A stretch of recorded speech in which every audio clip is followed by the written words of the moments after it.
Welcome to this episode of In Discovery Mode, a ModeOne podcast that explores trends in the e-discovery industry. This episode is titled, From Collection to Insight, What Mobile Data Really Reveals. Ryan Frye, Chief Innovation Officer at ModeOne, is joined by Ray Biederman, CEO at Proteus, to discuss what really happens after mobile data is collected, from extraction and review to the insights that can reshape a case. They explore how modern communication platforms are influencing discovery, how new data sources emerge during review, and why making sense of mobile data is just as critical as collecting it. And now, Ryan, take it away. Hey, Ray, good to see you, man. You too. I've enjoyed working with your team at Proteus for a while now. It's great that we officially got to meet earlier this month. Yeah, likewise. My team's been very complimentary of everyone on your team and the product, and really enjoyed their experience so far. Nice. Well, I was looking forward to this conversation. I think we're both seeing a pretty major shift in how data is showing up in cases, specifically with mobile and short messages that ModeOne focuses on. So, really interested to get your perspective on what's changing out there today. Yeah, I think you're exactly right. When we first started Proteus 11 years ago, mobile was the exception. And now it seems like mobile is almost the rule. There's always questions about it, or, this conversation ended up going to text. And for a long time, companies tried to, tell all their employees, hey, we got to keep all of the corporate information in email. Then COVID happens, right? And you have Teams, and you've got all this other stuff, and then it's just natural. Let's do the text messaging too. And so that's just been an explosion of data. We work with a lot of different clients, including some organizations that investigate certain activities of student athletes over time, and mobile collection's critical in those because the younger kids are, and I say younger kids because I got all this gray hair now, but younger kids, they're using all sorts of messaging systems, whether it's the iMessage or any of those messages that delete, or Signal, or even communicating over Snapchat, and being able to have something to get to those messages and understand those connections that are made on the device, really important. Yeah, absolutely. So with this change, are you seeing mobile data as kind of the starting point now? Has that happened in some cases yet? Is that where it pops off? Yeah, so really good question. I've been kind of pushing our team to think a little differently about data in general, right? So for a long time, it was, okay, we have to collect the email, and then, are we going to do social media or not? Oh, okay, we are. Now we've got that. Are we going to do cell phones or not, right? But more and more, because all of these apps are just a button you push on your phone, and then you're talking in a different system, it's a pool of conversation. It's like this pool of data, and it doesn't matter where the conversation's happening. You just have to follow the conversation in order to figure out what's actually going on in a case. Man, that's smart, because you're right. Data is kind of getting more fragmented than ever right now, where you can just kind of seamlessly hop between email and your Teams, or you work for a client that uses Zoom, and so now you've got Teams, Zoom, and text messages, stuff like that. So how do you review data like that when it's just kind of all over the place, and it could be conversations picking up and dropping on different sources like that? That sounds like a real challenge.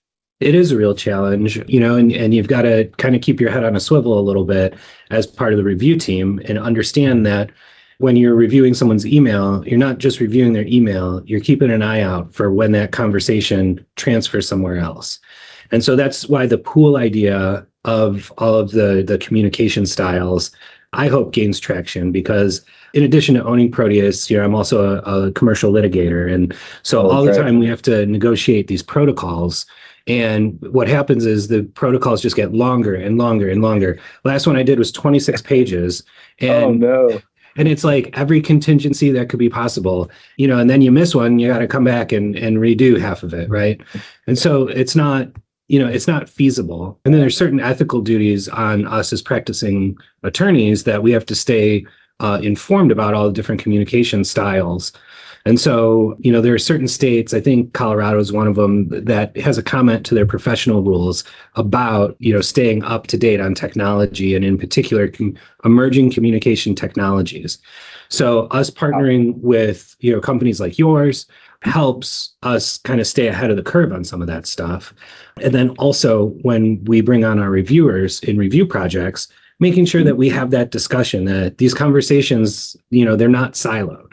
We don't live in that world anymore. And so I think that we're going to see interesting uses of some AI where you can put all of that data, you normalize it through whatever process you normalize it through, and then you feed it into an AI and you ask it questions.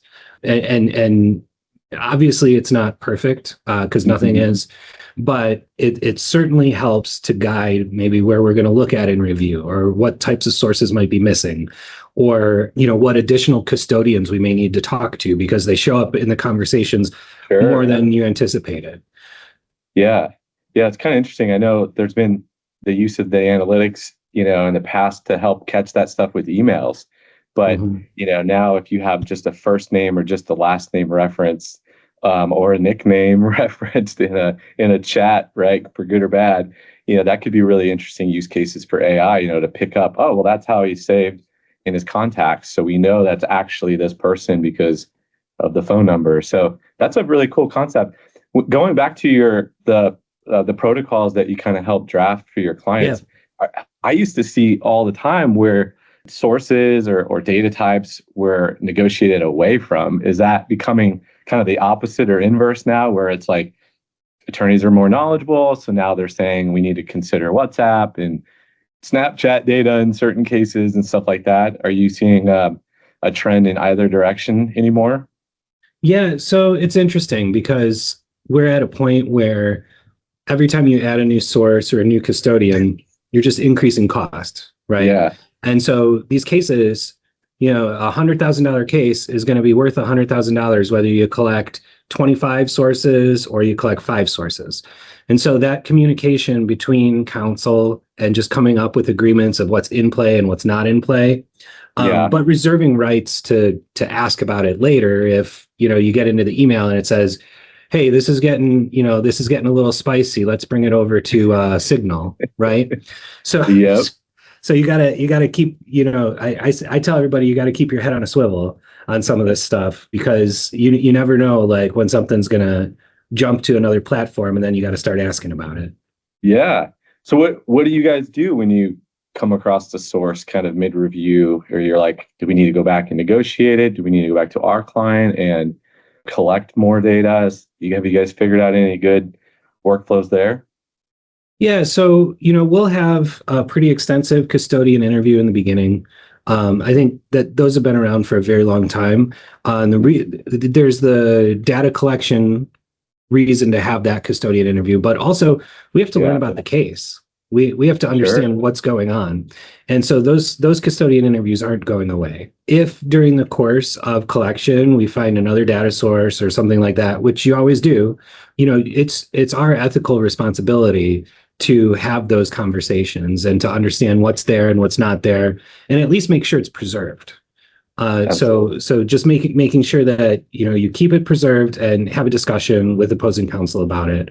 All of this is in the context of an adversarial process, so it's very foreign for us as litigators that are constantly fighting about every aspect of it to all of a sudden take that head off and be like, okay, let's come to a compromise on this one document.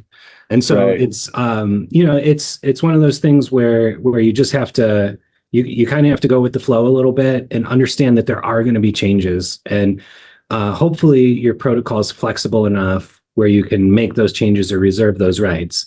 And that's my problem with the really long protocol is it almost tries to put scaffolding around everything. And then inevitably when you miss something, you've got to go and redo all of it. So you put in all this legwork to have to redo it later. So I like them to be a little more flexible on some of these things, because both sides are going to have that issue at some point where there's either an additional data source or an additional custodian that has to get added. Yeah, it's a tough situation out there for a lot of companies that had to adapt and modernize with this, because I know we see a lot of times where clients either don't have an acceptable use policy for the apps, the communications that they're allowed to use, where they can build those processes, they can procure the technology and the experts like Proteus to come in and use those techniques. But, everyone's going to have to deal with off-channel communications from time to time. So we're just kind of hoping we find that right balance there, right? So everyone kind of matures a little bit and gets to better, more consistent, acceptable use. So your protocols aren't 26 pages long with every app known to man. So that's good. Well, have you had any good cases where mobile data changed everything for you? Has it been anything exciting you think of that comes to mind? Yeah, actually. So one big thing, we were doing a project for a prosecutor's office, and it was like a gun deal gone wrong kind of situation. Oh. And there were some videos and pictures on devices about the deal and communications leading up to it, all that stuff. And so we did a collection, and we reviewed everything, and we found all this evidence of a credit card scamming operation going on outside of this whole gun running thing. Oh no! So yeah. Well, it's one of those things, and so what had happened was they just turned like their video on, and they were working at some fast food restaurant, McDonald's or something, and when they would take the credit card, they would just show the front of it as they were bringing the card over to scan, and then show the back of it as they were handing the card back. And so they'd have all these numbers on there. And I think they were either selling them or collecting them for other people to use. But it was that was a real interesting moment for sure. Man, that's crazy. It makes me never want to hand over my card in a drive-through again, sort of thing, without being able to visually see exactly where it goes. I don't want to say that's creative, but that is a very interesting situation that'll really make you think. I'll tell you what, I use that mobile tap thing a whole lot more now. Yeah, never give it up. Yeah, absolutely. Yeah. That's cool. Nice. Well, awesome. Well, hey, where do you think this is kind of heading next? I mean, you guys are heads down on short messages and mobile data. What do you think's the next big thing here? So I think this AI stuff on not just like what's the answer, right? Because a lot of this short message data is really subject to interpretation. I read some statistic that 50% of people's messaging is just either GIFs or emojis. And I know that to be true because half of my friends, it's just GIFs and emojis, and they mean different things on different days, right? And so I don't know AI is going to figure that out anytime soon. But I think what they can do is that idea of organizing things out of that lake and say, here's the cluster of conversations that occurred between these people. Here's a cluster of ideas that are kind of similar. And then us as attorneys and review attorneys, we're the ones that still got to go in and understand all of that. So I think that's going to be a big part of it. And then also how to present that.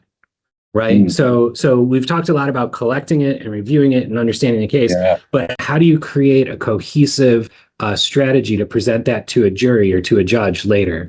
And I think that's the next step in this evolution. And that's great ideas, Ray. Always something to keep us on our toes too, of how we can help clients like you guys solve stuff like that. That's very important. I see. Yeah. Well, great chatting with you, Ray. Honestly, I think this helps us reinforce that the challenge isn't just collecting the mobile data. It's really making sense of it and once it hits review and, like you said, production and presentation. So I appreciate you sharing your perspective. And before we wrap, I know I'd love to see you around the upcoming industry events. Is there anything you're hitting in the near term, maybe this summer or fall? Yeah, I believe I'll be at ILTA, so that'll be a lot of fun. Right, we're in Nashville this year. It sounds like it. So I know we'll be there and love to connect for sure. Yeah, well, you can catch me on Broadway. With your cowboy hat on? With my cowboy hat on, my boots, all of it. It's going to be great. That's awesome, man. Well, looking forward to see you. I appreciate it again. Likewise. And have a good one. You too. Thank you for joining us for this episode of In Discovery Mode. Follow us on LinkedIn for updates on new episodes or visit us online at www.modeone.io.